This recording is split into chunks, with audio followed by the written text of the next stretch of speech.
Okay, ప్రియమైన దేవుని వాళ్ళారా, మరణం కంటే బలమైనది ఏది అనే ఒక చక్కటి అంశం గురించి మనం ఈ రాత్రి సమయాన ధ్యానం చేద్దాం. మరణం కంటే బలమైనది ఏది? ప్రియమైన దేవుని వాళ్ళారా, దేవుడు వ్రాయించిన ఈ దివ్యమైన సంగతుల్లో నుండి కొన్ని సంగతులు మనం చూసుకోగలిగితే, దేవుడు తాను వ్రాయించిన పరిశుద్ధాత్మ ప్రేరణ చేత తాను వ్రాయించిన ఈ దివ్యమైన గ్రంథంలో ఆయన కొన్ని కీర్తనలుగా, కొన్ని గీతములుగా, కొన్ని సామెతలుగా అంటే ఆయా సందర్భాలను బట్టి, ఆయా ప్రవక్తల ద్వారా అవసరాన్ని బట్టి ఎన్నో సంగతులు రాయించాడు.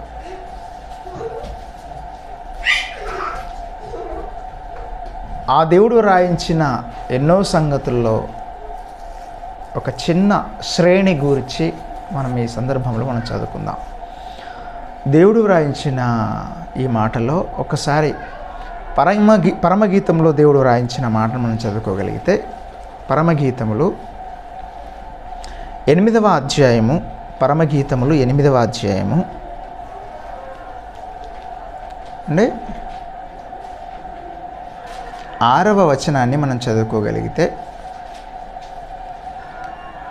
పరమగీతములు 8వ అధ్యాయము 6వ వచనము, ప్రేమ మరణమంత బలవంతమైనది,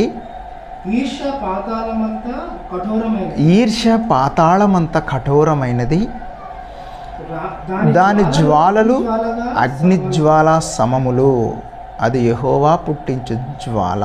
7వ వచనం, అగాధ సముద్ర జలము ప్రేమను ఆర్పజాలదు, నదీ ప్రవాహములు దాని ముంచివేయ జాలవు.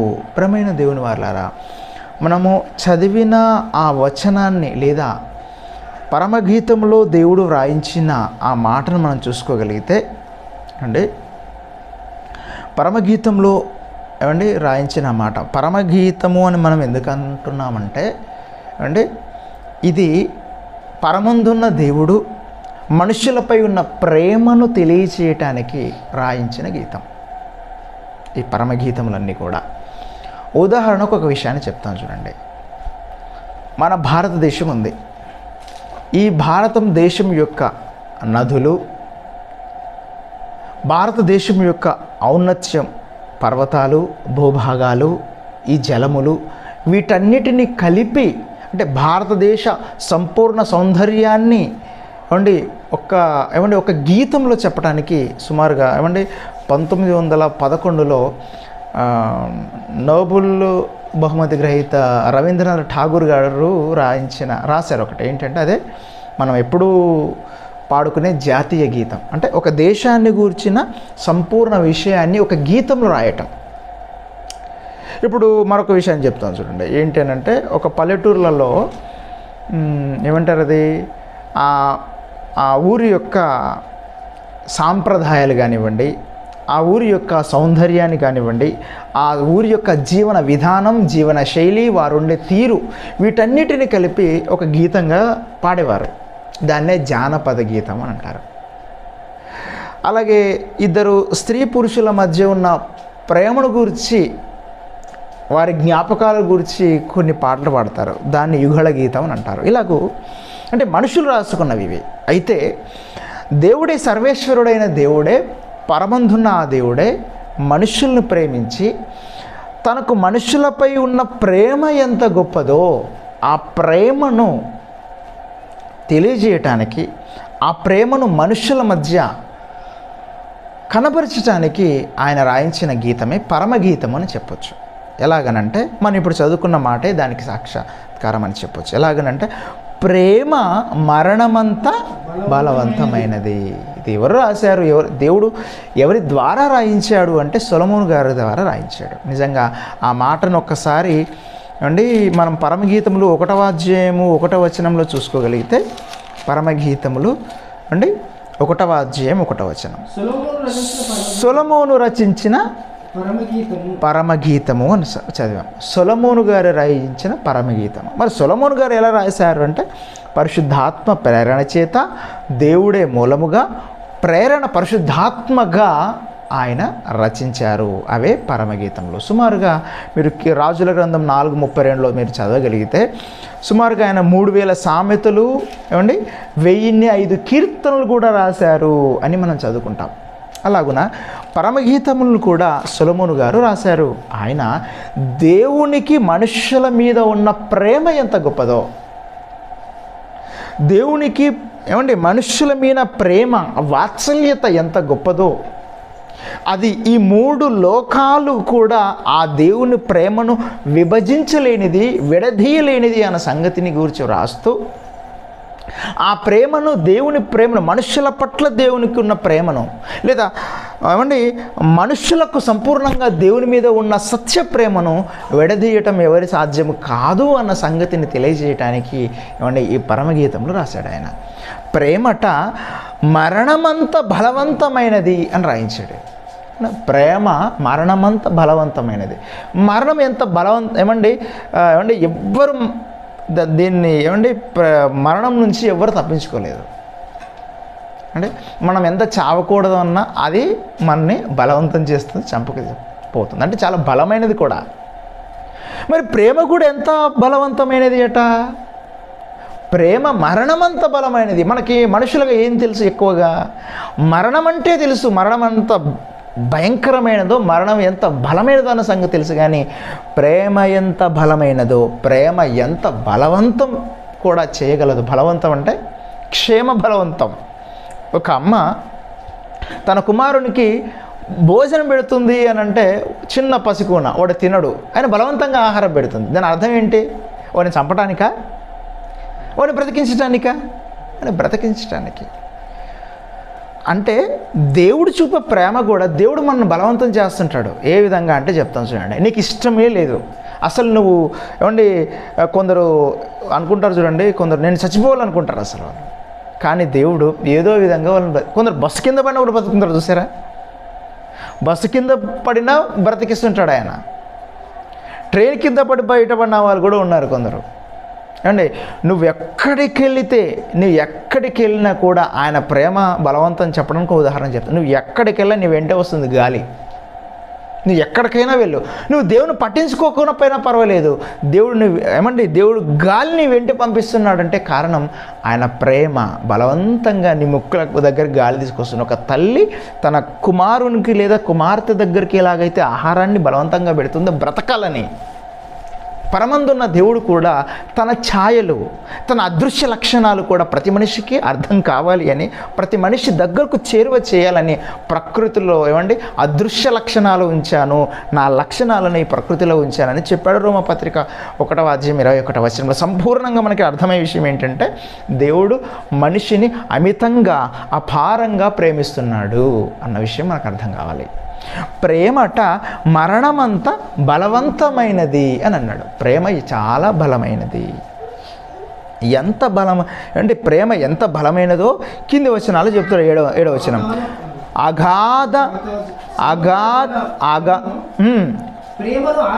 అగాధ సముద్ర జలము ప్రేమను ఆర్పజాలదు, నదీ ప్రవాహములు దానిని ముంచివేయజాలవు. ప్రేమకు ఒక పరీక్ష. ఎలాగంటారా? దేవుని ప్రేమకు పరీక్ష. నదీ ప్రవాహములు దానిని ముంచివేయజాలవు, అగాధ జలములు ప్రేమను ఆర్పజాలదు. దేవుడు మనుషులను ప్రేమిస్తే ఆ దేవుని ప్రేమకు నదీ ప్రవాహములైన అగాధ సముద్ర జలములైన ఆర్పజాలవు. చరిత్ర మీకు గుర్తు చేస్తాను చూడు ఒకసారి. కీర్తన గ్రంథంలో దేవుడు రాయించిన మాట మనం చదువుకోగలిగితే, ఎన్నో అధ్యాయం కీర్తన గ్రంథంలో 106వ అధ్యాయము. కీర్తన గ్రంథం 106వ అధ్యాయము 8-9 వచనాలు మనం చదువుకోగలిగితే, 106వ అధ్యాయము.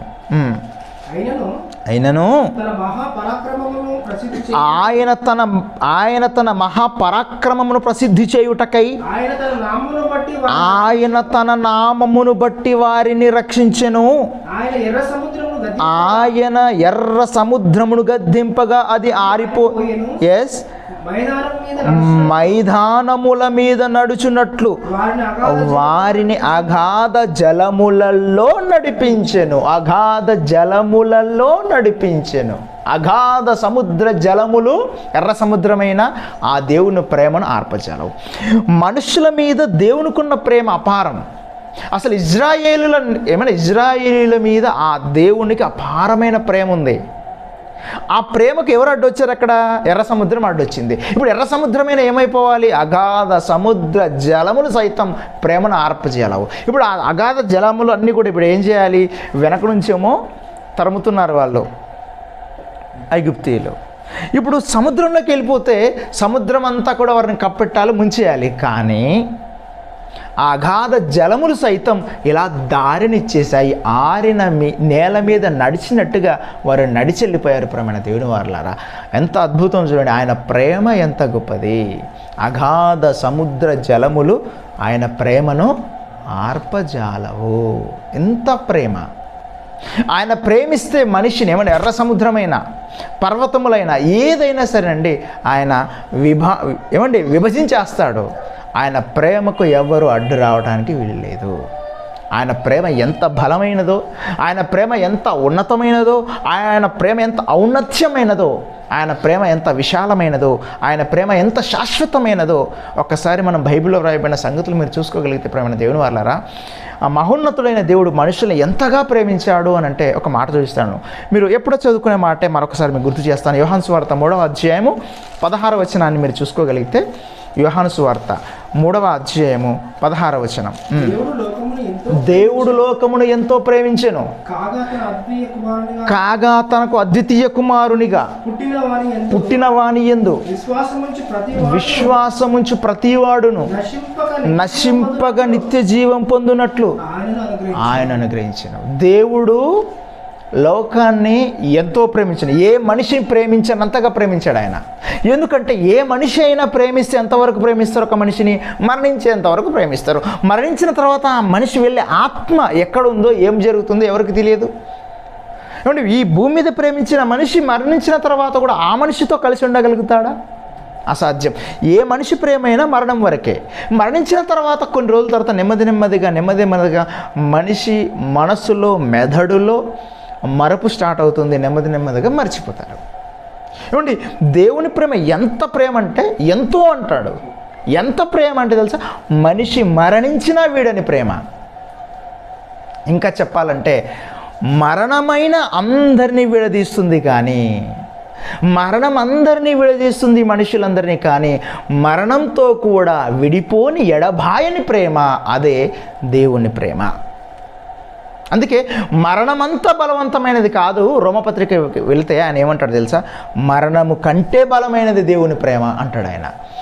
ఏమంటే శ్రమలు వచ్చినా, బాధలు వచ్చినా, వేదనలు వచ్చినా, మరణం వచ్చినా మనల్ని విడదీయదు అని అంటాడు.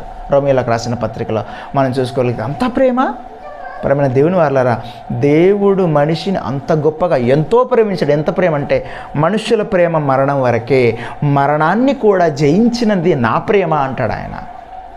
ఓ మరణమా నీ విజయం ఎక్కడా? ఓ మరణమా నీ ముల్లెక్కడా అని అంటాడు. అంటే మరణాన్ని కూడా జయించినటువంటి గొప్ప ప్రేమ. రోమీయులకు రాసిన పత్రికలో మనం చూసుకోగలిగితే 8వ అధ్యాయం 35వ వచనం. రోమీయులకు రాసిన పత్రిక 8వ అధ్యాయము ఏమని రాయబడింది అక్కడ? ఇదిగో ఏమండి 35వ వచనం రోమీయులకు రాసిన పత్రిక. క్రీస్తు ప్రేమ నుండి మనలను ఎడబాపు వాడెవడు అని రాయబడి చూడండి. అంటే క్రీస్తు ప్రేమ నుంచి మనం విడదీసేవాడెవడు?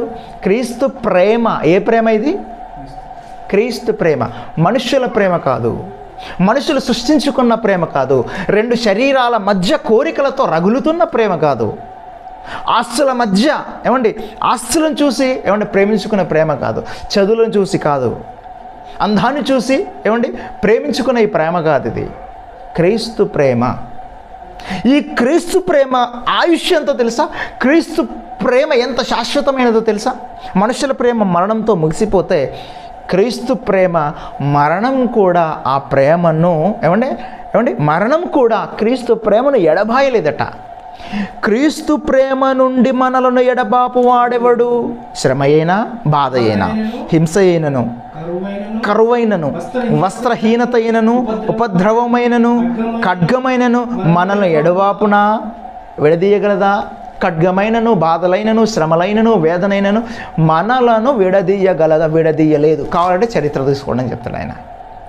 ఏమండి, నిజంగా చెప్పనా, లాజరు గారు నిజంగా అండి దేవుని విడిచి బతకాలి. ఆయన కుక్కలు వచ్చి కురుపులు నాకినా కూడా దేవుని విడవకుండా ప్రేమించాడంటే అది కాదా ప్రేమ? ఏమండి, వస్త్రాలు లేని పరిస్థితికి వచ్చినా కూడా ఎందరో వస్త్రాలు లేకుండా ఆనాడు వారిని దిగంబరులను చేశారు. అయినా కూడా ఆయా ప్రాంతాలకు, సుదూర ప్రాంతాలకు వెళ్ళి ఆయా వేరే వేరే ప్రాంతాలకు చెదిరిపోయి కూడా సువార్త ప్రకటించారు. రంపములతో కోయబడ్డారు. అయినా కూడా క్రీస్తు ప్రేమ నుండి ఎవ్వరూ ఎడబాయలేదు.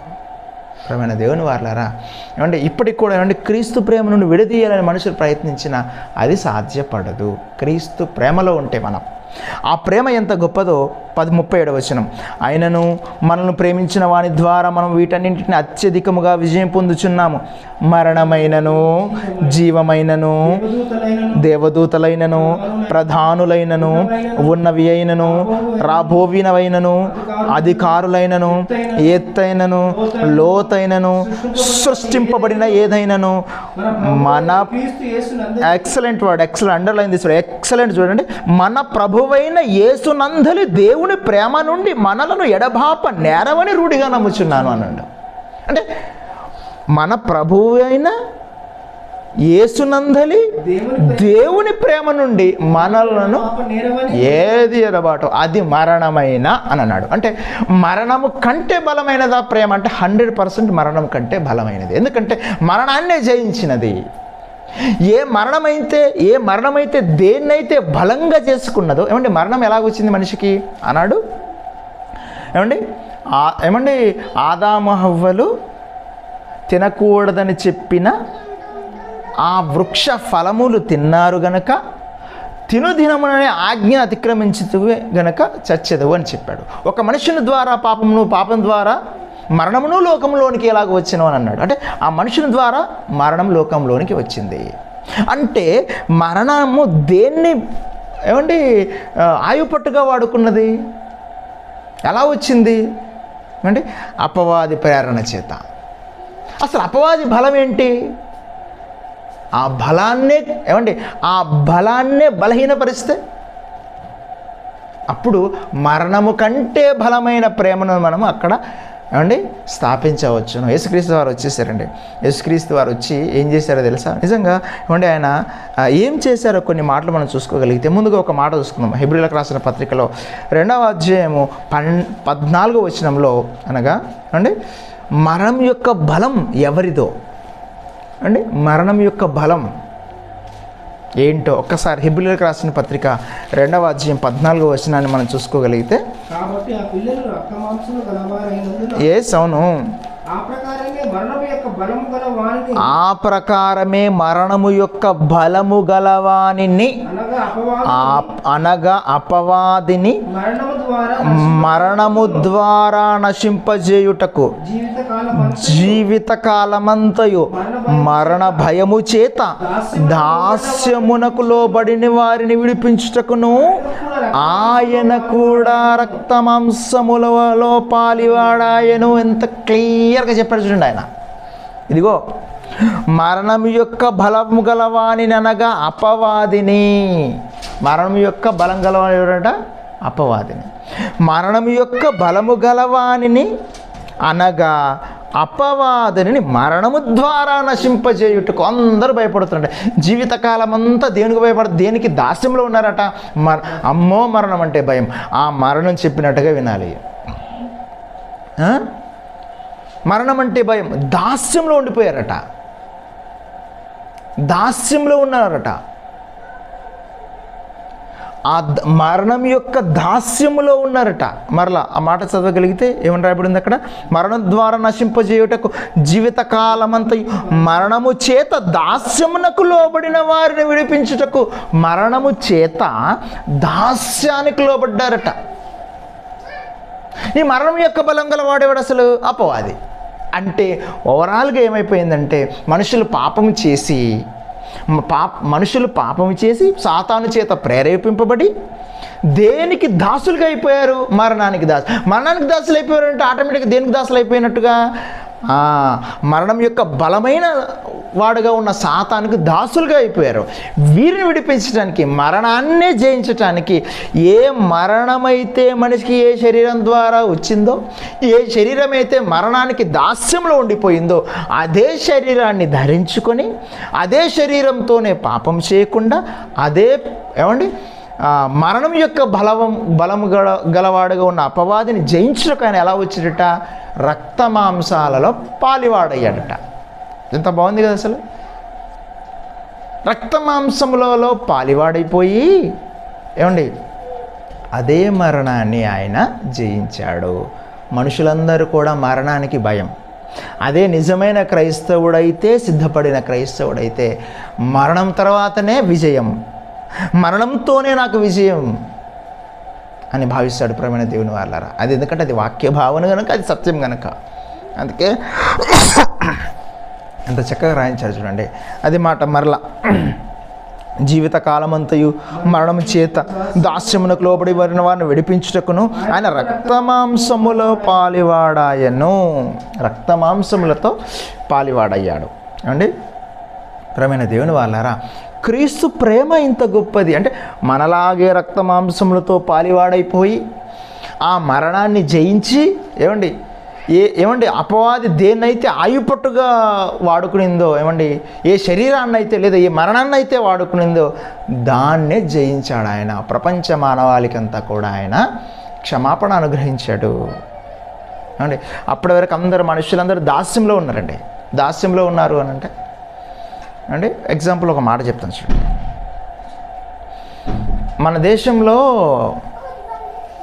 మన దేశానికి క్రికెట్ ఆడడానికి మన దేశం తరపున ఎంతమంది ఆడతారు? 11 మంది ఆడతారు. కానీ ఎంతమంది? మొత్తం 120 కోట్ల మంది. 120 కోట్ల మంది ఒకవేళ ఈ 11 మంది ఓడిపోతే ఈ 120 కోట్ల మంది ఓడిపోయినట్టే, అంటే దేశమే ఓడిపోయిందని అంటారు. అదే వాళ్ళు గెలిచారని అంటే దేశమే గెలిచింది అని అంటారు. ఇప్పుడు 120 కోట్ల మంది ఓడిపోయారు. 120 కోట్ల మంది ఓడిపోయారు. మరి వీరందరి తరఫున గెలవాలి అంటే ఒకే ఒక్కడు. 11 మంది కాదు, ఇక్కడ ఒకే ఒక్కడు. మరణానికి దాసులుగా ఉండిపోయింది ప్రపంచం అంతా. అందుకే ఏమంటాడండి, ఇదిగో ఇలా యేసుక్రీస్తు వారు వస్తుంటే యోహాన్ గారు ఏమన్నారు తెలుసండి? ఇదిగో లోక పాపములను మోసుకొని పోవు దేవుని గొర్రెపిల్ల అని అన్నాడు. లోక పాప భారాన్ని మోసుకొని దేవుని గొర్రెపిల్ల అన్నాడు. ఒకసారి యోహాను సువార్తలో ఆ మాట మనం చూసుకోగలిగితే యోహాను సువార్త 1వ అధ్యాయము 29వ వచనం. 29.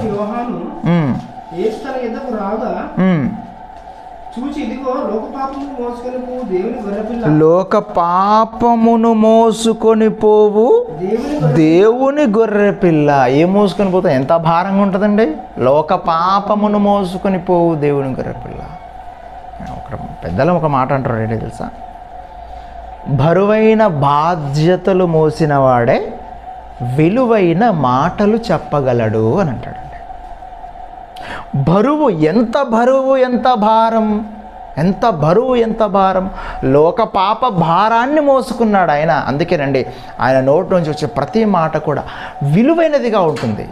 ఆయన నోటి నుంచి వచ్చిన ప్రతి మాటను దేవుడు గ్రంథస్థం చేశాడు. ఆయన నోటి నుంచి వచ్చే మాట లోకము పుట్టినది మొదలుకొని మరుగు చేయబడిన సంగతులను తెలియజేశాడు ఆయన.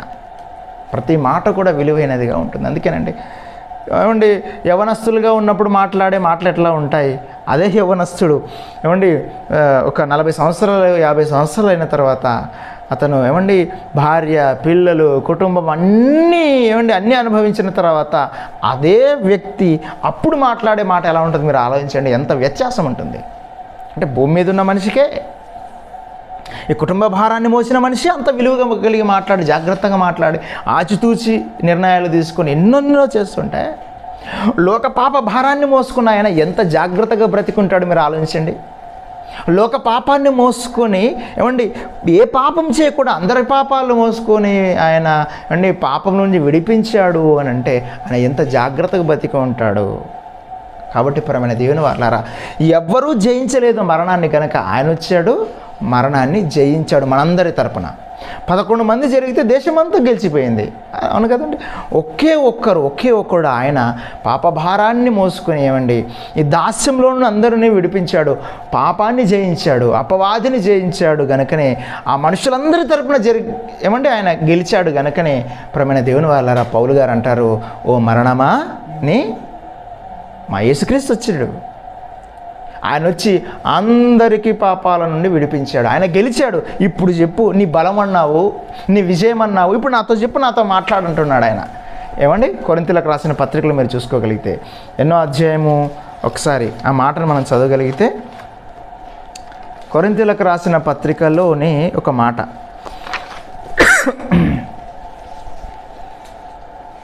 15వ అధ్యాయము 55వ వచనం. కొరింథీయులకు రాసిన మొదటి పత్రిక 15వ అధ్యాయము 55వ వచనాన్ని మనం చదువుకుందాం. ఓ మరణమా ఎక్కడ నీ విజయం? ఓ మరణమా నీ ముల్లెక్కడ? మరణపు ముళ్ళు పాపము, ధర్మశాస్త్రమే. అయినను మన ప్రభువైన యేసుక్రీస్తు మూలం మనకు జయము అనుగ్రహించిన, మనకు జయం ఎవరి మూలం? యేసుక్రీస్తు. ఇప్పుడు మరణం ఇక్కడ ఒకసారి, ఓ మరణమా నీ విజయం ఎక్కడ? ఓ మరణమా నీ ముల్లెక్కడ? అందుకే బ్రతుకుట క్రీస్తు అన్నాడు, చావైతే లాభం అన్నాడు. అంత అడ్వాన్స్, నెక్స్ట్ లెవెల్ అంటుంటారు కదా అంటే, బ్రతుకుట క్రీస్తే, చావైతే అది నెక్స్ట్ లెవెల్ థాట్స్ అనమాట. ఇవి ఏమంటే మనుషులందరూ ఆలోచించేది అంత ordinary thoughts, third class thoughts ఆలోచిస్తారు కదా. నెక్స్ట్ లెవెల్ థాట్స్ మన భాషలు ఇప్పుడు ఏమంటే ఈ ఆధునిక ప్రపంచంలో మాట్లాడే భాష ఉంటుంది కదండి. ఆయన ఎంత ఆలోచించాడు చూసారా? మరణాన్ని జయించాడు. ఓ మరణమా నీ విజయం ఎక్కడ? ఓ మరణమా నీ, నాకంతా తెలిసిపోయింది, మరణం నీ రహస్యమే తెలిసిపోయింది, నీ ఓటమే తెలిసిపోయింది. ఇప్పుడు ఎలా గెలవాలో నా యేసుక్రీస్తు వారు వచ్చారు, ఆ మూలాన్ని పట్టాడు. నిన్ను గెలవటానికి మూలం ఆయనే సంగతి మాకు తెలిసిపోయింది అని చెప్పేసాడండి ఆయన. అందుకే ఓ మరణమా నీ విజయం ఎక్కడ? ఓ మరణమా నీ ముల్లెక్కడ? ఈ మరణాన్ని జయించడానికి మూలం యేసుక్రీస్తు, ఆయన జయించాడు కదా అని చెప్పాడండి. పరమైన దేవుని వాళ్ళరా, మరణము కంటే బలమైనది క్రీస్తు ప్రేమ. అయ్యండి, ఆనాడు సముద్ర జలములు ఆర్పివేయలేకపోయాయి. ఈనాడు క్రీస్తు ప్రేమలో నువ్వు ఉంటే ఏమండి నేను ఎంతగా ప్రేమిస్తాడంటే మరణించినా తిరిగి లేపగలడు. మరణము ఆయనను బంధించటం అసాధ్యమన్నాడు.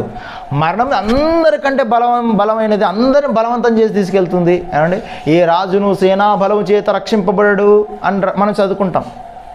ఏ రాజు అయినా సరే ఆయన మరణించక తప్పదు అని మనం రాజుల గ్రంథం 33వ అధ్యాయంలో చదువుకుంటాం. కానీ మన రాజు, నా రాజు, నీ రాజు, మరణము కూడా ఆయనను బంధించటం అసాధ్యం అన్నాడు అపోస్తల కార్యంలో 2వ అధ్యాయము 34వ వచనం. అపోస్తల కార్యములు 2వ అధ్యాయము 34వ వచనం ఏమని రాయబడింది అక్కడ? ఇదిగో,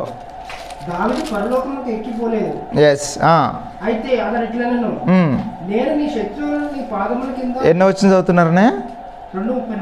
24 చదవండి, 23 నుంచి 23, 24. అపోస్తల కార్యం 2వ అధ్యాయం 23, 24. దేవుడు నిశ్చయించిన సంకల్పమును ఆయన భవిష్యత్తు జ్ఞానం అనుసరించి అప్పగింపబడిన ఈయనను మీరు దుష్టుల చేత సిలువ వేయించి చంపితిరి. మరణము ఆయనను బంధించుట అసాధ్యము. చాలు, మరణము ఆయనను బంధించుట అసాధ్యము అంటే ఆయనను మరణం బంధించటం అసాధ్యం అంటే ఇంపాసిబుల్. అందుకే మరణించి మరలా ఆయన ఏం చేశాడు? తిరిగి లేచాడు. పాప భారాన్ని తన మీద వేసుకున్నాడు. ఏమండి, ప్రపంచ పాప భారాన్ని ఆయన మీద వేసుకున్నాడు. ఏ పాపం చేయకుండా పాపాన్ని జయించాడు, ధర్మశాస్త్రాన్ని జయించాడు ఆయన. కాబట్టి ప్రేమైన దేవుని వాళ్ళారా, ఆ ప్రేమ ఎందుకు, ఆ ప్రేమ ఎంత ప్రేమ అంటే మరణం కూడా నిన్ను నన్ను వేరు చేయకూడదు. ఏ మరణమైతే అడ్డొస్తుందో, ఏ మరణమైతే మన ఇద్దరికి అడ్డం వస్తుందో, అంటే మనిషికి దేవునికి మధ్యన అడ్డం వస్తుందో, పరమగీతం ఇది. ఆ యేసుక్రీస్తు వారు భూమి మీదకి వచ్చినప్పుడు ఏమంటే అక్కడ ఉన్న అతను అంటాడు, అధికారి, నువ్వు పరమాత్మ కుమారుడవేనా అని అంటాడు. అంటే 14వ అధ్యాయము 61వ మార్కు సువార్త అనుకుంటా. ఏమంటాడు, నువ్వు పరమాత్మ కుమారుడవేనంటే అవును అంటాడు ఆయన. పరమాత్మ కుమారుడు ఆయన. మనమంతా ఆత్మలమైతే ఏమండి పరమాత్మ కుమారులం మనమంతా కూడా. పరమాత్మ కుమారు, అవును నేను.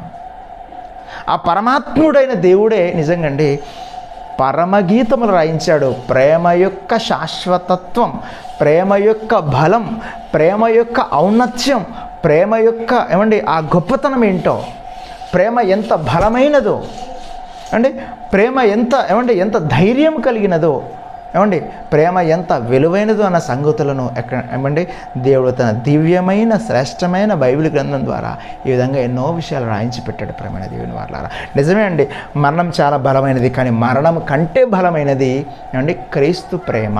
ఆ క్రీస్తు ప్రేమ నుండి మనల్ని ఎవడు విడదీయకూడదు. ఒకవేళ క్రీస్తు ప్రేమ నుండి నువ్వు వేరైపోయావు అని అంటే నువ్వే ఏమండి నీకు నువ్వుగా చేసుకున్నదే. ఇక ఆయన అయితే నీ వెంటే ఉంటాడు, నిన్ను వెంట పడ్డాడు కనుకనే నీవు ఏ స్థితిలో ఉన్న కింది స్థితికి వచ్చాడండి యేసుక్రీస్తు వారు. ఏ స్థితికి వచ్చాడు తెలుసా అండి? పశువుల పాక వరకు వచ్చాడు. అన్ని స్థితిగతులు కింది లెవెల్ నుంచి వచ్చాడు ఆయన. అన్ని పరిస్థితులు అర్థం చేసుకోగలిగాడు. పశువుల తొట్టిలో పడుకున్నాడు ఆయన. ముఖ్యమంత్రి వచ్చి పశువుల తొట్టిలో పడుకుంటే ఏదో విచిత్రమని చూస్తాం మనం. 3 లోకాల నేల మహారాజు పశువుల తొట్టిలో పడుకున్నా ఇప్పుడు ఎవరికి అర్థం కావట్లేదు ఎందుకు ఆయన అక్కడ వచ్చి పడుకున్నాడు. నీ కోసం నా కోసం అర్థం కావట్లా. ఒక ముఖ్యమంత్రి వచ్చి మన ఊర్లో ఎక్కడో పశువుల తోటలో పడుకున్నారంటే ఏదో విచిత్రం, ఎందుకు వచ్చారు రాజుగారు ఎందుకు వచ్చారని ఆలోచిస్తారు. కానీ అండి ముఖ్యమంత్రి కంటే ముఖ్యుడు కదా ఆయన. 3 లోకాల నేల మహారాజు కదా ఆయన, నిన్ను ప్రేమించడానికి. అందుకేనండి ఆయన జీవితకాలం దాస్యంలో ఉన్నాను మీ కొరకు అంటాడు ఆయన. ప్రేమకై దాస్యం చేశాను అంటాడు ఆయన. ఫిలిప్పీ పత్రికలో మనం చూసుకోగలిగాం. రిక్తున్నైపోయాను మీకోసం. రిక్తుడు అంటే ఏమి లేని దరిద్రుడు అని అర్థం. ఏమి లేనివాడుగా మారిపోయాను అంటే ఇంత ప్రేమ ఎందుకు అని అంటే మనుష్యులను తిరిగి పరమాత్ముడైన దేవుని దగ్గరకు తీసుకువెళ్ళాలి. పవిత్రమైన పరిశుద్ధమైన శరీరాలుగా ఆత్మలుగా తిరిగి తీసుకెళ్లాలని ఆయన ఎంతో ప్రేమించాడు. ఎంత ప్రేమించాడంటే మనుష్యుల కంటే, మనుష్యుల ఆలోచనలకు అతీతంగా మనుష్యుల కంటే ఎంతో గొప్పగా ప్రేమించాడు. ఎంతో అని చెప్పాడు ప్రేమైన దేవులా. ఎంతో అంటే మరణము కంటే ఎక్కువగా, మరణాన్ని జయించినంతగా ప్రేమించాడు ఆయన. ఓకే, కళ్ళు మూసుకొని ప్రార్థన చేసుకుందాం. పరిశుద్ధమైన మా కన్న తండ్రి, మీ అపారమైన ప్రేమ చేత మమ్మల్ని దీవించినందుకు మీ కృతజ్ఞతలు. మీ కుమారుడైన క్రీస్తు వారిని మాకు అనుగ్రహించి తండ్రి ఈ రాత్రి వేళలో ఈ చక్కటి మాటలు మేము ధ్యానించడానికి, స్మరించడానికి మీరిచ్చిన ఈ గొప్ప ధన్యతగా మీ కృతజ్ఞతలు. కన్న తండ్రి, మీ మాటలను మేము అర్థం చేసుకుని మీ కొరకు ఉన్నతంగా బ్రతికే బిడ్డలుగా మా అందరిని దీవిస్తారని, చేరువచ్చిన ప్రతి బిడ్డకునైనా పరసంబంధమైన దీవెనలు ఇలాగే అనుగ్రహిస్తారని నమ్ముతూ తండ్రి ఈ ప్రార్థన క్రీస్తు వారి పుణ్యనామమును అడిగి వేడుకుంటున్నాం మా కన్న తండ్రి. ఆమేన్.